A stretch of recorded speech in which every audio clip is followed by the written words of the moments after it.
Aujourd'hui, ceci n'est pas un podcast, c'est un podcast. C'est un peu incohérent, mais aujourd'hui c'est blabla, c'est nouveau patron, c'est événement. Est-ce que vous me suivez?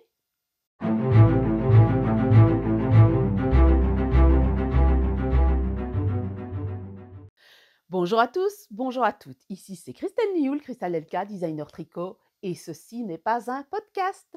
Ce sera un podcast aujourd'hui, donc ce sera quelque chose de plus classique, comme vous avez l'habitude de le suivre, c'est-à-dire où je vais parler des patrons que j'ai sortis, des patrons de la rare chose qui est sur mes aiguilles et des événements qui vont arriver. Donc voilà, c'est plus aujourd'hui du blabla que quelque chose de vraiment informatif. Alors, comme à l'habitude, quand je fais un podcast, je vous dis ce que je porte sur mes lèvres, parce que je me maquille et je me fais attention. Je suis quelqu'un qui aime beaucoup le maquillage et j'ai pas dû porter quasiment de rouge à lèvres pendant très longtemps, puisqu'avec le masque, forcément, le rouge à lèvres, vous n'en portez pas. Eh bien, aujourd'hui, je porte du Bobbi Brown, qui est un tout petit, en fait, c'est un petit rouge à lèvres. Ici, j'ai eu un set de 3, on m'a offert un set de 3, et c'est la couleur Hibiscus. Et c'est Luxe Lip Color. Voilà,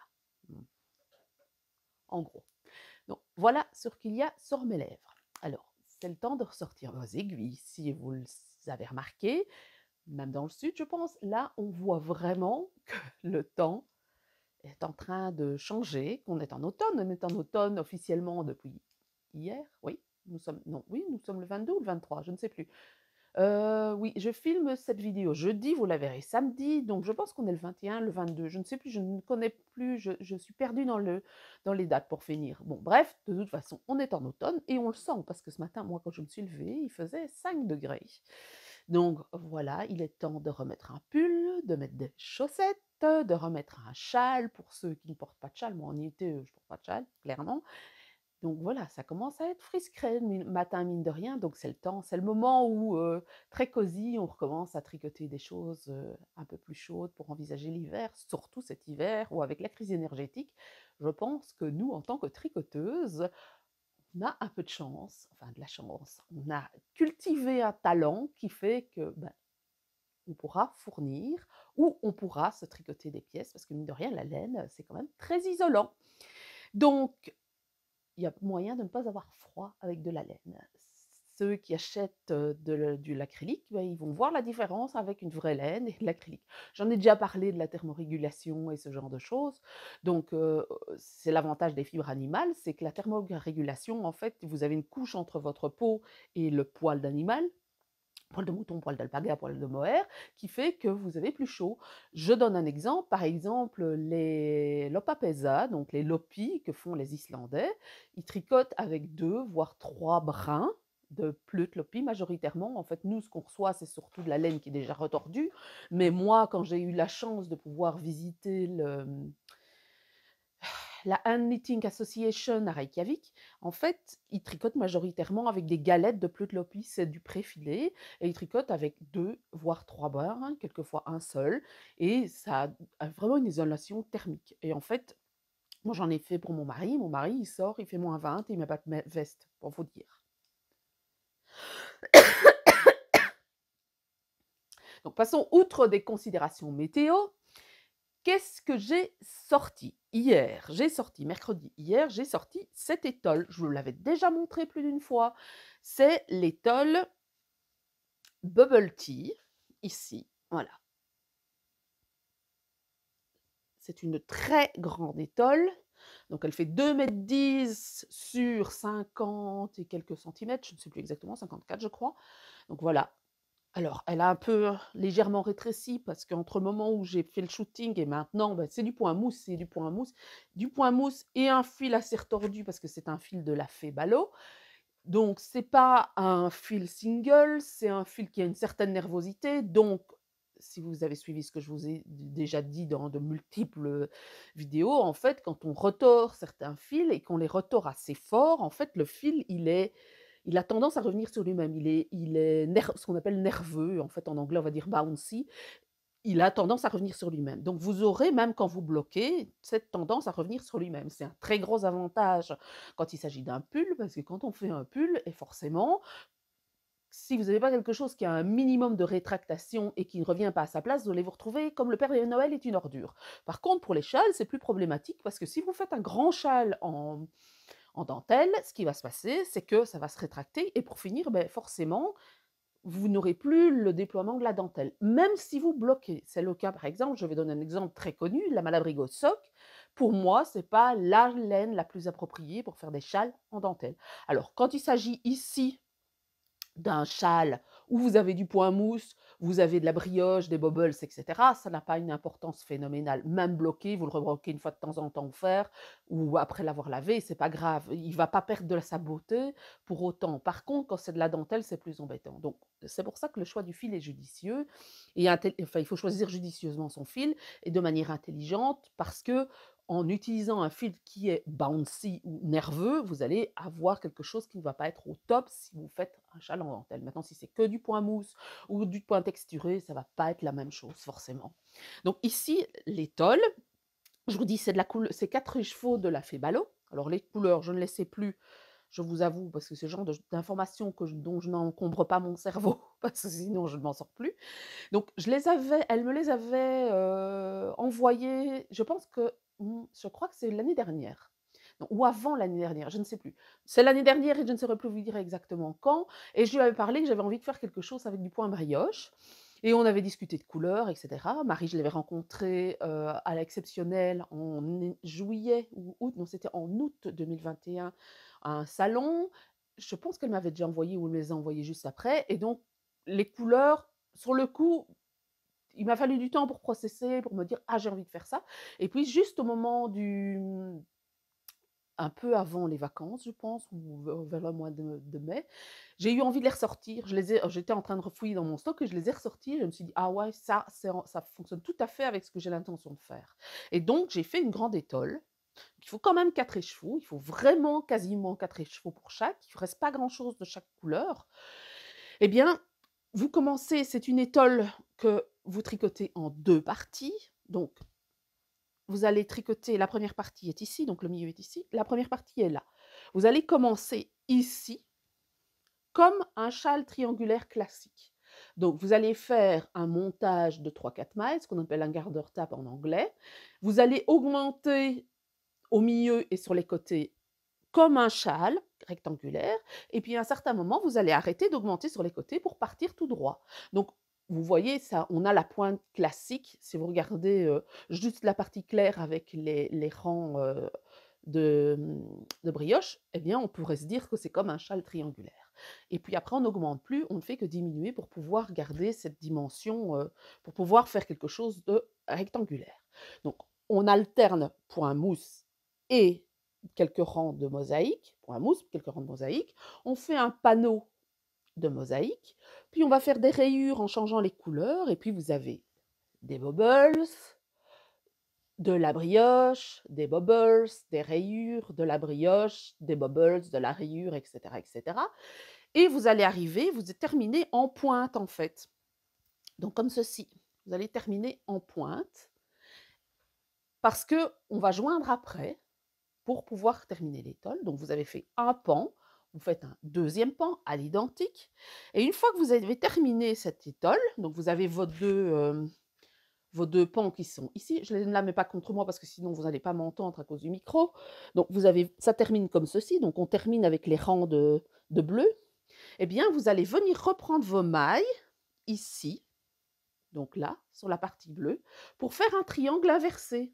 Donc on va tricoter comme ceci, pour terminer comme ceci. Donc, c'est vraiment une construction, ce qu'on appelle du tricot modulaire, en fait. C'est une construction qui a déjà été utilisée par Rory Locatelli, par Jennifer Weissman, par pas mal de tricoteuses, en fait. On joue avec les pièces. Stephen West est un grand spécialiste du tricot modulaire. Quand vous regardez, comment est-ce qu'il s'appelle ce châle je reviens plus sur le nom. Je vous mets la photo ici. Eh bien, c'est du tricot modulaire. On joue à placer des pièces et on les joint au fur et à mesure, soit en les retricotant, soit en reprenant les mailles, soit en les gravetant. On joue vraiment à placer des pièces pour pouvoir former un châle. C'est ce qu'on appelle du tricot modulaire. Donc voilà, ça c'est typiquement du tricot modulaire. Donc ça c'est Bubble Tea. Elle est en promotion jusque dimanche soir avec le code Bubble Tea sur Ravelry et sur mon site internet. Donc voilà pour celle-ci. Marie a préparé quelques kits, mais Marie est en plein déménagement, donc elle a préparé des kits. Ça ne tourne pas encore à plein tube, mais je pense que si vous la contactez en MP, parce que sa boutique est fermée, si vous la contactez sur Instagram ou en mail, arrangez-vous avec elle, il est peut-être probable qu'elle fasse des précommandes pour cette étole. Donc elle est très, très grande, je vous l'ai dit, hein, elle fait 2,10 m. Donc moi je suis grande, je fais 1,48 m, je fais 1,70 m et je fais un taille 48. Donc moi je peux faire facilement, vous regardez, hop, hop, hop. Pour moi c'est très bien. Alors vous allez perdre le son parce que le micro est juste là. Voilà, ça c'est parfait. C'est le genre de choses complètement parfaites pour, heu, pour l'hiver, en fait. Moi, j'aime bien les très, très grandes étoles parce que comme je suis grande, souvent les écheveaux, les châles à un écheveau, ça ne me va pas parce que c'est voilà, ça fait, tour de cou, même pas tour de cou, ça fait, je sais pas, mouchoir autour du cou, en fait. Donc je j'aime bien les grandes étoles. Je fais rarement des châles de moins de 2 écheveaux, souvent 3. Mais pour moi, en fait, designer, ça se peut 2 régulièrement, mais pour moi, souvent, pour moi porter, en fait, j'aime bien, porter des écheveaux à des châles ou des étoles à 2, 3 ou 4 écheveaux. Donc voilà, Bubble Tea. Alors celui-ci va partir avec moi en Angleterre. Autre chose, c'est quand pour l'Angleterre, en fait, j'ai fait une paire de mitaines pour mettre en avant la pérégrine. Vous savez que j'adore le jacquard. Vous savez que je travaille avec Sylvain, qui est un directeur créatif et qui dessine. Et on a pas mal discuté de ce qu'on allait pouvoir faire. Et on est venu avec l'idée, moi j'avais l'idée très claire de faire des moufles, et pas des mitaines, des moufles avec de la pérégrine en minimum 2 couleurs, si pas 3. Et on a discuté, je voulais faire un mouton parce que le symbole de Yarndale, c'est le mouton, ce sont les 10 ans de Yarndale. Et on en est venu brainstorming, comme chez partout. Eh bien, on a créé ceci. Voilà, ce sont les mitaines Winter in Scotland. Alors, Winter in Scotland, pourquoi? Parce qu'au moment où je l'ai préparé et j'écrivais le patron, la reine d'Angleterre est décédée. Et moi, mine de rien, c'est quelqu'un qui, alors ça paraît ridicule, mais moi pas tellement, parce que moi je vis dans un pays où il y a une royauté. Et la reine d'Angleterre, en fait, c'est quelqu'un qui pour moi a émaillé toute ma vie, puisque j'ai 49 ans et elle a eu 70 ans de règne, 70 ans de règne. Donc forcément, moi, ça a marqué, si vous voulez. C'est une histoire, ça fait partie de l'histoire. Et bon, j'ai pas été ultra choquée, elle a l'âge qu'elle avait, etc., etc. Mais voilà, je trouvais que c'était... et en plus, je vais en Angleterre et je pense qu'il y a beaucoup d'Anglais que ça marque quand même. Et donc, c'était un peu un hommage. Ils verront, qui a envie de voir quoi ou qu'est-ce, bah, il y a des moutons en Écosse. Ou on peut interpréter le titre comme on en a envie, mais moi personnellement, on en a discuté avec mon amie Laurence. Winter in Scotland, c'était une sorte d'hommage un peu discret et en plus, il y a un mouton, voilà, comme je vous dis, en Écosse, il y a des moutons partout parce que moi j'ai déjà été en Écosse, c'est comme en Islande, c'est comme en Irlande, c'est des moutons partout. Donc voilà, et on a le loup en face, donc mais la particularité de ces mitaines, c'est que elles sont pile ou face. Donc sur l'extérieur de la main, donc sur le dos de la main, vous portez, je vais les enfiler, ce sera plus simple, vous portez le mouton comme ça, mais il vous montre ses fesses quand vous faites ça. Ou vous pouvez le porter dans l'autre sens, alors là, vous avez les fesses du mouton sur le dessus de la main et la tête du mouton à l'intérieur. Et idem pour le loup, en fait. Donc voilà. Et ça a été tricoté en pérégrine, pérégrine diva, smoky et ivoire. Ma copine Laurence a fait le double en plus petite version, parce qu'il y aura une plus petite version avec des aiguilles plus petites, en appel glacier et ivoire. Donc il y a 2 sets, je ne pense pas que je les ai ici, je les ai déjà emballés, je suis désolée. Donc il y aura 2 sets de couleurs différentes, mais vous pouvez utiliser ça avec n'importe quelle laine que vous avez envie d'utiliser. On n'utilise pas grand-chose en fait. Le noir pour la grande taille, enfin la grande taille, pour un tour de paume comme les miennes, c'est-à-dire environ 20 centimètres, eh bien, vous utilisez 136 mètres, si j'ai bon souvenir. Le blanc, vous allez utiliser 105 mètres et le rose, vous allez utiliser même pas 60 mètres, même pas. Je pense que c'est 50. Je ne me souviens plus exactement des chiffres, mais vous voyez, vous pouvez les utiliser, vous pouvez faire des mitaines avec des fonds de pelote sans problème. C'est de la fingering. J'ai tricoté en 2,75 les mitaines, celles-ci. Et pour la plus petite taille, pour des mains un peu plus petites, vous pouvez adapter la longueur, bien entendu. C'est en 2,5 parce qu'il faut que ce soit un minimum serré, sinon c'est pas joli, en fait, le jacquard. Donc, voilà pour ces mitaines. Alors, il est tout à fait possible de ne faire qu'un seul motif. Vous n'avez envie que de mouton, vous ne faites que de mouton et vous aurez une face.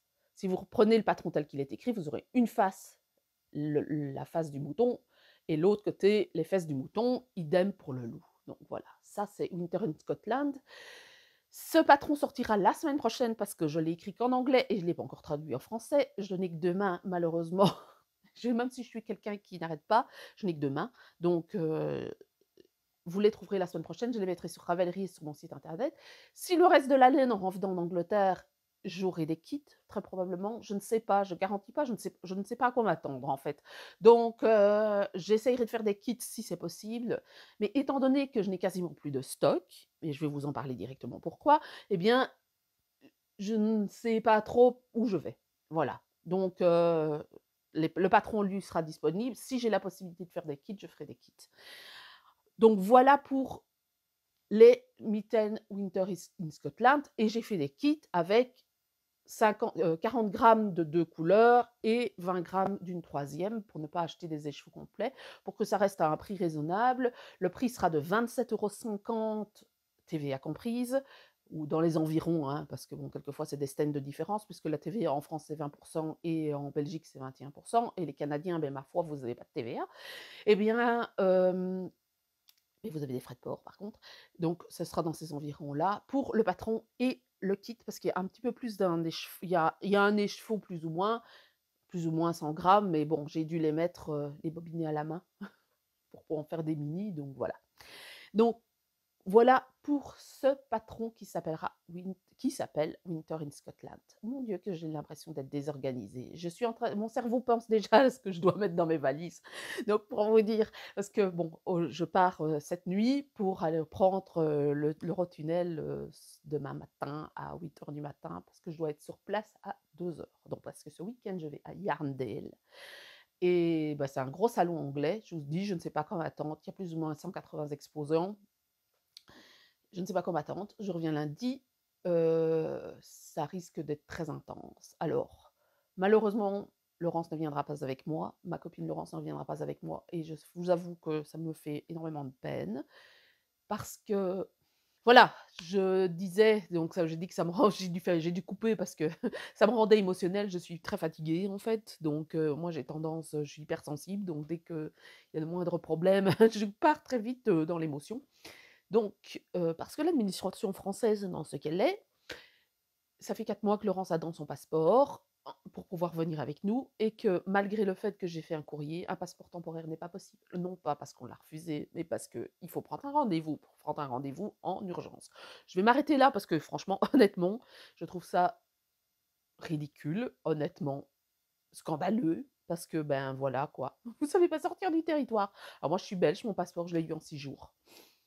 Mon mari est luxembourgeois, il a eu son passeport en 6 jours. Voilà, alors, on ne parle pas de la même grandeur de pays, on est bien d'accord, mais enfin, il y a quand même quelque chose de très dysfonctionnel dans l'histoire, et c'est très problématique parce que je pense, voilà, Laurence n'a pas pu venir avec moi, mais je pense aux gens qui ont investi énormément d'argent, pour partir en vacances après X temps, ou qui n'ont pas un motif impérieux, c'est-à-dire un décès, travailler pour l'humanitaire ou pour le job. Et beh, ces gens-là se retrouvent qu'ils n'ont pas pu partir pour X ou Y raison, parce que, enfin, il y a des gens qui n'ont pas pu voir leur famille pendant 3 ans. Il faut être réaliste, des gens dont les parents ou les enfants sont hors Europe, n'ont pas pu les voir et ils n'ont pas de passeport.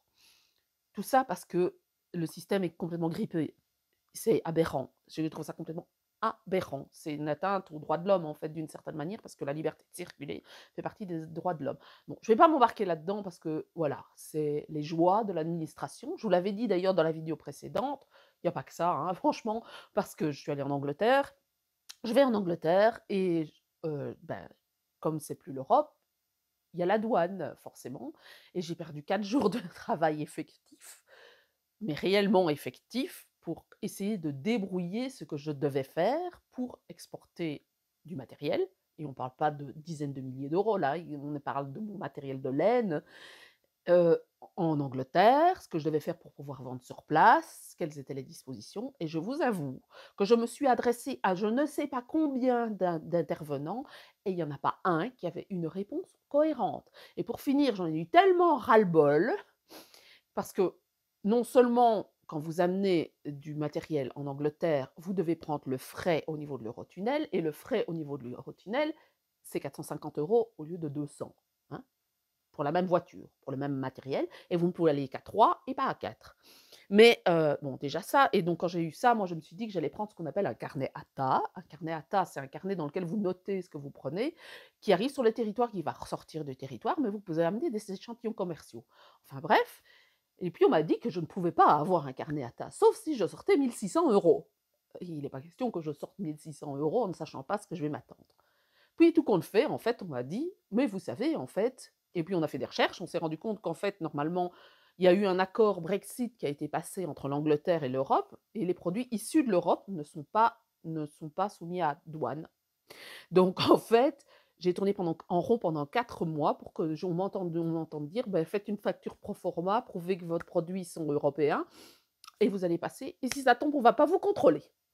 Donc voyez un peu le topo. C'est pendant 4 jours, j'ai mobilisé une énergie phénoménale pour avoir affaire à la douane qui ne savait même pas de quoi elle parlait, parce que on m'a dit: «Il faut que vous tamponniez votre, carnet à taille, il faut que vous montriez votre matériel à la douane de votre coin». Je suis allée, j'habite près d'Arlon, donc près de la frontière française. J'ai appelé la douane là-bas, on m'a dit: «Ah non, vous n'avez pas besoin, présentez-vous à Folkestone». Vous imaginez un peu le foutoir, hein, quand même. Donc vous comprenez pourquoi je suis un peu émotionnelle, parce que franchement ça, plus le fait que ma copine Laurence ne vienne pas, plus le fait que ma maman ne va vraiment pas bien du tout, voilà, c'est sa fin de vie clairement, là, elle a très fortement décliné les dernières semaines. Voilà, je vous en ai déjà parlé, ça risque d'être une période très difficile. Maintenant, je le savais, je me prépare, et je me prépare depuis longtemps, mais ça n'empêche quand même que là, franchement, je pense que c'est les derniers instants, donc je vous avoue que c'est pour ça que je pars en émotionnel. Alors je me permets de faire du blabla aujourd'hui parce que c'est un podcast. Donc voilà pour, Yarndale, ce week-end. Passons à autre chose. Ben, je pense que je ne rencontrerai peut-être probablement personne d'entre vous là-bas. Je rencontrerai surtout des Anglais à mon avis. Qui ne m'écoutent pas parce que je parle en français.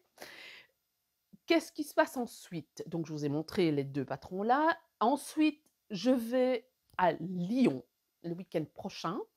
C'est, juste le samedi, pas le dimanche, parce que je n'ai pas pris un stand, mais je donne cours à Lyon. Je serai présente le matin. Je ne sais pas à quelle heure j'arriverai parce que je vais prendre ma voiture, je ferai l'aller-retour pour ne pas loger sur place, surtout qu'il y a un événement apparemment, de course le lendemain à Lyon, et si c'est galère pour sortir de la ville, je préfère m'abstenir, je préfère partir le soir, même tard.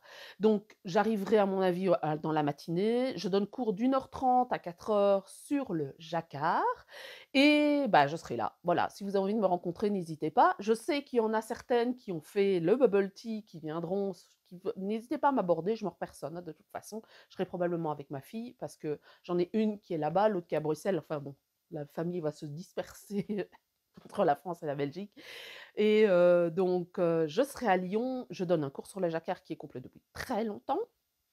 Je suis aussi présente le 12 et 13 novembre au Ch'ti Bazar à Villeneuve d'Ascq, donc pas loin de Lille. J'aurai du matériel, j'ai gardé quelques échevaux de Pérégrine, et j'aurai aussi quelques autres LED. J'ai refait faire si je tombe dessus, où est-ce que je l'ai mis? Voilà, oui, voilà. J'ai refait faire des sets de broderie Pi Maple Pi. Donc je serai à Villeneuve d'Ascq Je donne cours sur le tricot mosaïque et les mailles glissées, enfin les différentes techniques utilisant les mailles glissées, donc pour jouer avec les couleurs avec des mailles glissées. Je donnerai cours le dimanche de 10 à 13 heures. Les annonces vont bientôt être les cours vont bientôt être annoncés, mais bon, je peux déjà vous dire, que je serai présente de 10 à 13 heures. Il y a pas mal d'ateliers, donc je ne donne qu'un atelier. J'aurai un stand le samedi et le dimanche, donc venez me dire bonjour si vous avez envie. Donc ça, c'est pour 2012, 2022. J'en ai d'autres prévus en 2023, mais tant que je ne sais pas fermement confirmé, je ne peux pas vous en parler.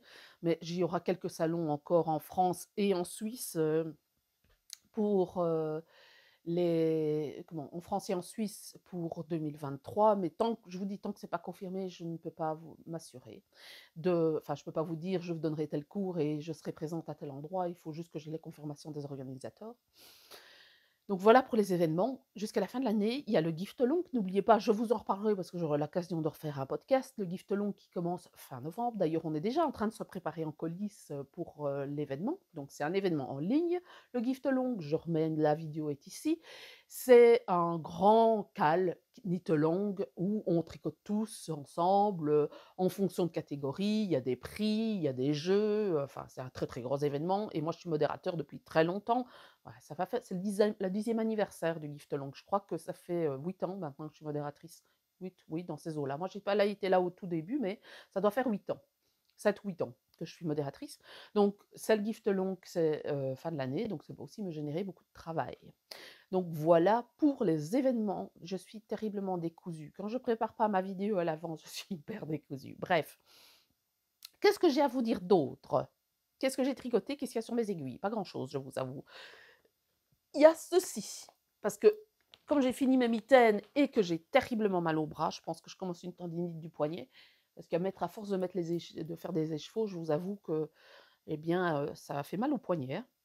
Eh bien, j'ai juste fait ça. J'ai commencé une chaussette j'ai retrouvé de la Zauberball de Shop n Wall dans mes stocks en faisant des fouilles. Et j'ai commencé une paire de chaussettes tout à fait vanille, tout à fait basique, avec les mêmes montages que j'utilise d'habitude. J'ai juste utilisé des aiguilles 2,5. Ce sera pour mon fils. Je fais des chaussettes pour tout le monde, je pense. Parce que là, franchement, nous, on n'a pas de sous-sol. Donc, sur le carrelage, il fait franchement froid. Donc, je fais une paire de chaussettes. Vous voyez, c'est un gradient hein, de couleur. Et je ferai, comme d'habitude, mon talon après coup. Vidéo ici pour expliquer ce que c'est que le talon après coup. Donc, je commence par la pointe avec un Turkish Caston, donc un montage à la turque. Je fais des augmentations sur le côté. Je vais tout droit. Je mets en attente pour faire le talon. Je continue la tige. Je verrai, je pèserai au fur et à mesure parce qu'il a des grands pieds. Hein, c'est un homme.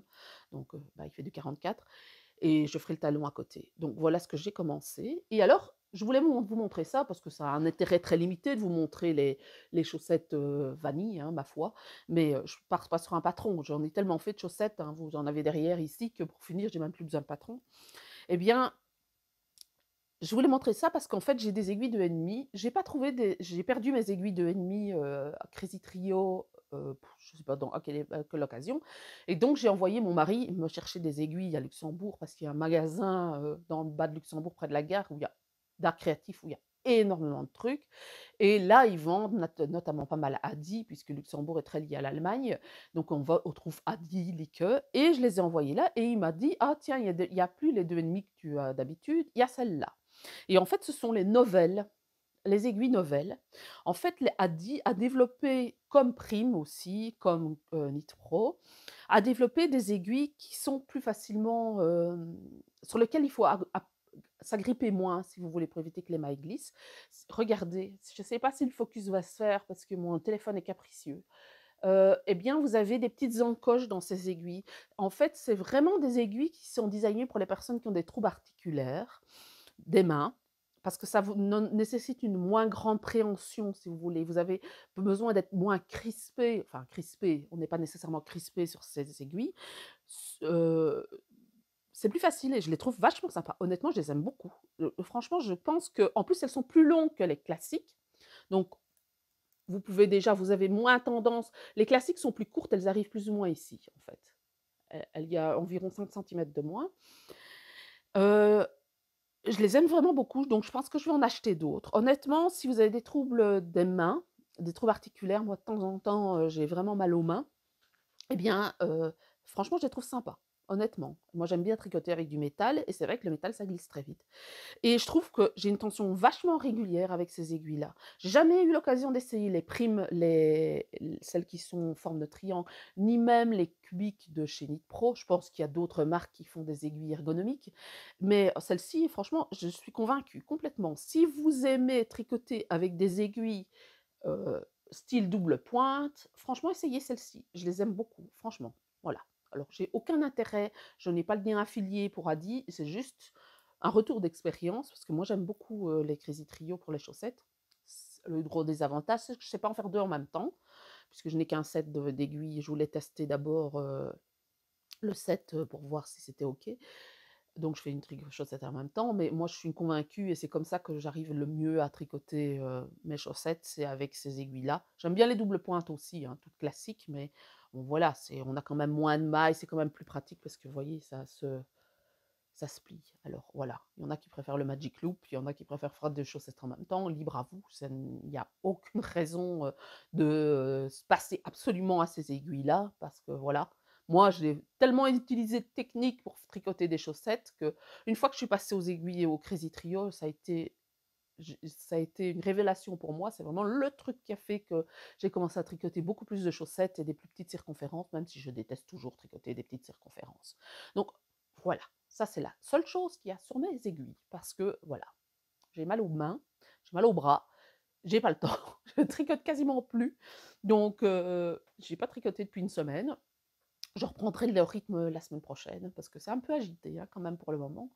Donc, à part la chaussette qui, à mon avis, va avancer dans le trajet en voiture pour aller en Angleterre, parce que à part ça, je pourrais faire quoi? Je ne sais pas lire, j'ai le mal de transport, je ne vais pas aller sur mon PC, donc je vais tricoter. Comme je n'ai pas besoin de regarder mes mains quand je tricote en voiture, enfin quand je tricote tout droit en fait, eh bien bah, c'est le parfait tricot, projet, voyage. J'avais fait une vidéo sur le voyage, voilà. C'est le genre de truc que vous mettez ça dans un sac, au fond de votre sac à main, et ça fonctionne très bien.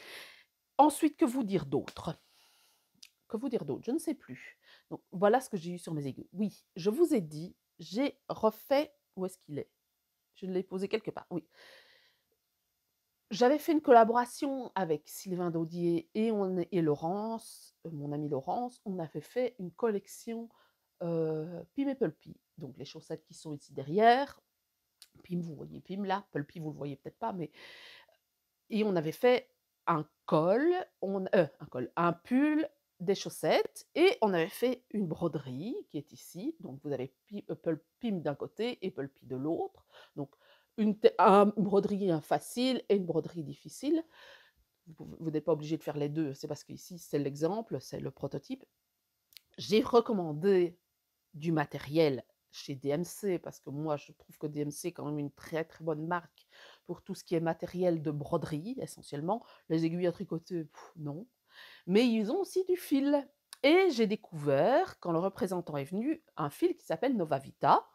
Celui-ci que je n'ai pas encore déballé, voilà. Ce fil-ci, en fait, c'est un coton recyclé. Comme je suis dans une démarche de faire attention à la qualité de la laine que j'utilise, faire attention à ce que je vous propose, qu'il y ait des origines contrôlées ou que je puisse tracer un minimum, eh bien, le fil Nova Vita m'intéressait vachement parce qu'en fait, c'est un fil polyvalent. C'est une sorte de câblé et c'est du coton recyclé. Et en plus, par-dessus le marché, dans l'étiquette, vous la plantez, c'est pour des fleurs. Ça vous donne des fleurs. Et donc, c'est un câblé, un fil câblé. Je ne vais pas sortir les bobines, mais non seulement vous pouvez tricoter avec ça, il y a ce fil-ci qui est en 4, qui se tricote en 4, mais il y a beaucoup plus épais. On peut tricoter, on peut crocheter, mais on peut faire aussi du macramé. Et ils ont des livres de macramé sur ce fil-ci. Alors je vais faire des tests, on va voir. J'ai envie d'essayer. Il m'a montré qu'il était aussi disponible. Il est disponible en gradient, mais il est aussi disponible maintenant avec du lurex et du lurex biodégradable. Donc, on pourra trouver du Nova Vita avec. Alors, c'est un produit que vous allez trouver dans beaucoup de merceries, hein, DMC, on se trouve ça dans beaucoup de merceries. Eh bien, vous allez pouvoir avoir un fil un peu festif. Alors, il y a bleu, il y a vert, les couleurs de Noël, hein, comme d'habitude, mais avec un fil biodégradable. Ils ont voulu garder cette comment cette marque, biodégradable, produits recyclés. Alors là, c'est des fleurs, mais ce qui est marrant, en fait, c'est que l'étiquette des fils en lurex, ce ne sont pas des fleurs, c'est du sapin. Alors le sapin, si vous le plantez, que vous tricotez maintenant votre qu'on soit clair, si vous tricotez votre déco, de Noël, avec le fil lurex, votre sapin, il ne sera pas prêt pour Noël, hein, je vous le dis tout de suite, parce que moi, je vis dans une région où on fait pousser des sapins pour Noël. Ça pousse pas en 3 semaines, hein, je vous le dis tout de suite. Mais bon, l'année prochaine peut-être, mais bon, je trouvais le concept sympa de mettre des graines de sapin dans les étiquettes DMC à la place des fleurs pour celles-ci. Donc voilà ce que j'ai acheté et c'est tout en fait. C'est tout ce que j'ai acheté. Si j'ai acheté 2 écheveaux de laine, je vais devoir me lever parce que je l'ai mis trop loin de moi.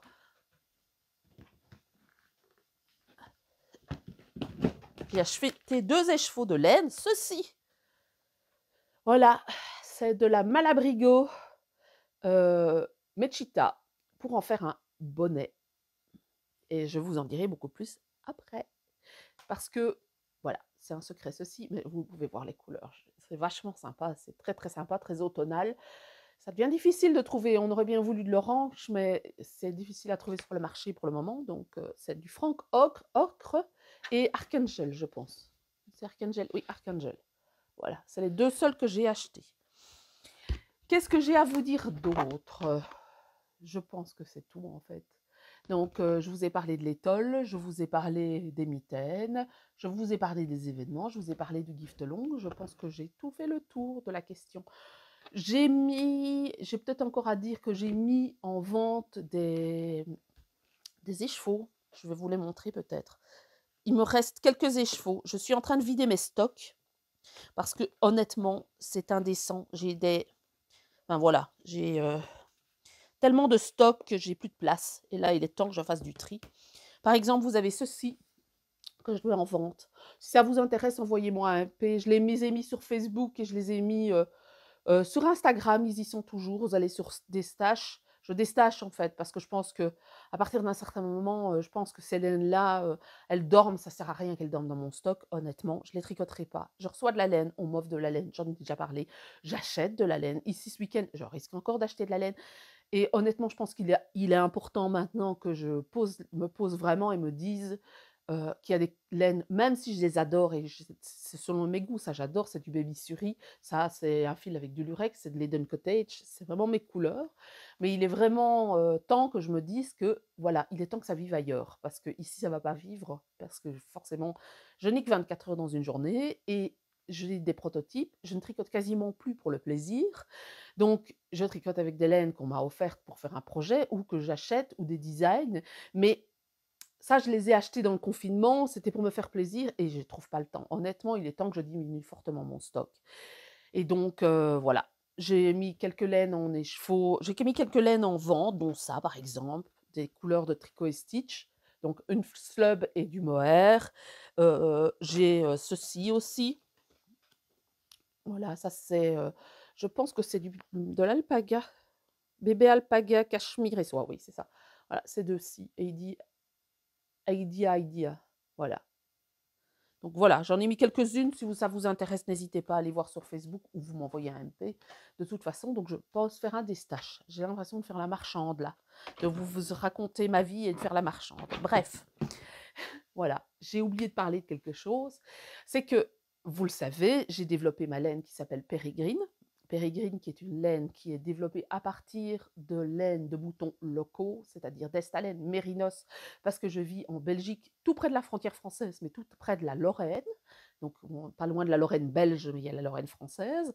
Et eh bien, dans ce pays-là, dans cette zone de la France et en Sarre, donc, et en Belgique, dans la région où on se trouve, Heu, au XVIIe siècle, XVIIIe siècle, ils ont créé une race de moutons qui a été un croisement de mérinos, parce que le mérinos ne supporte pas le temps ici, et ils ont créé ce qu'on appelle l'Estalaine mérinos. Donc c'est un mouton qui a été préservé et dont on fait attention à ce qu'il ne soit pas crasé avec n'importe quel mouton. C'est un mouton aussi bien à viande, à lait qu'à toison parce que dans le passé, beaucoup plus que maintenant, en fait, on faisait attention à la bête qu'on prenait. Il fallait une bonne mère pour qu'elle nourrisse correctement les agneaux. Il fallait, donc et qu'elle produise du lait pour faire du fromage parce qu'on consommait quand même vachement moins de viande que maintenant.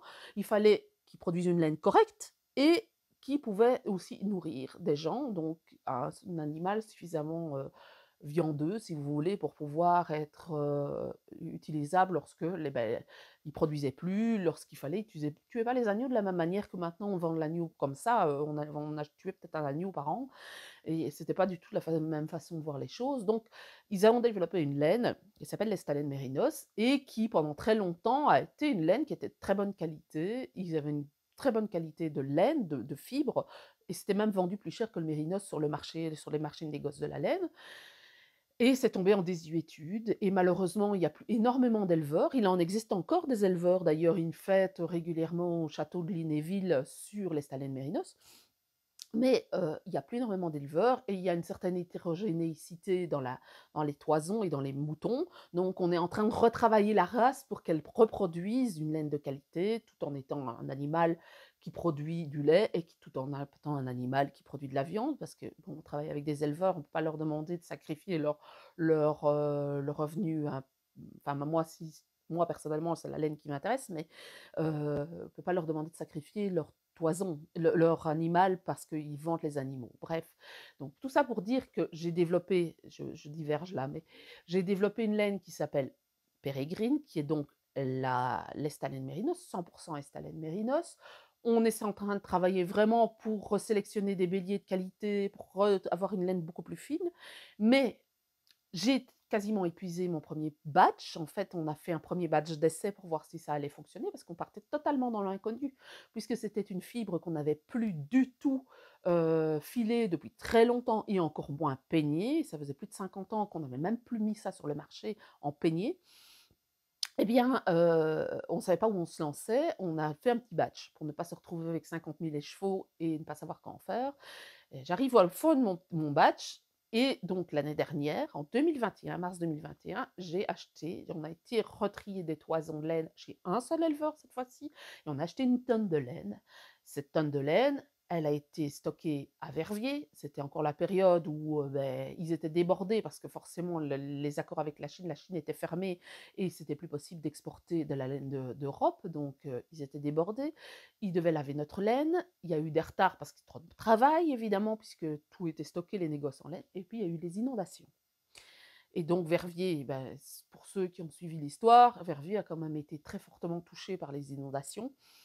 Et non seulement il y a eu énormément de morts, il y a eu pas mal d'industries qui ont été ravagées par les inondations. Je pense qu'ils ne s'attendaient pas à ça du tout.